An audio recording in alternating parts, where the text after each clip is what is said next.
Hello and welcome guys, आप सबका स्वागत है हमारे यूट्यूब चैनल में, भोजपुरी एक्सटी यूट्यूब चैनल में। अगर आप सब इस चैनल को सब्सक्राइब नहीं किए हैं तो प्लीज़ सब्सक्राइब कर ले, ताकि भोजपुरी से रिलेटेड न्यूज सबसे पहले हमारे चैनल की मदद से देखने को मिलेगा। आज हम बात करें वाले भोजपुरी के पावर स्टार पवन सिंह और काला काट से संबंधित इस वीडियो में बात करेंगे, तो वीडियो को पूरा फुल वॉच कीजिएगा। पावर स्टार का फैन है चैनल सब्सक्राइब कीजिएगा। बात करते हैं पावर स्टार पवन सिंह।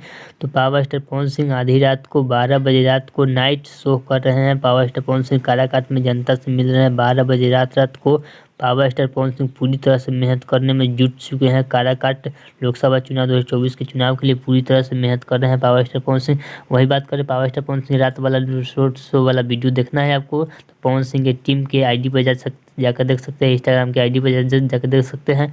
वही बात करें पावर स्टार पवन सिंह, तो पावर स्टार पवन सिंह निर्दलीय उम्मीदवार है, और जहाँ पे उम्मीदवार काराकाट में उम्मीदवार बन जीते थे, सांसद बने थे 15 साल से, आज तक कुछ नहीं किए हैं। 2 बार 3 बार कुशवाहा जीते, लेकिन वहाँ पे कोई विकास नहीं हुआ है। इसलिए पावर स्टार पवन सिंह को काराकाट की जनता पूरा फुल सपोर्ट कर रही है। चलिए, अगर आपको यह पावर स्टार पवन सिंह का वीडियो अच्छा लगा तो प्लीज़ चैनल सब्सक्राइब कीजिए, वीडियो को लाइक कीजिए। चलिए मिलते हैं एक न्यू अपडेट के साथ, तब तक ओके बाय।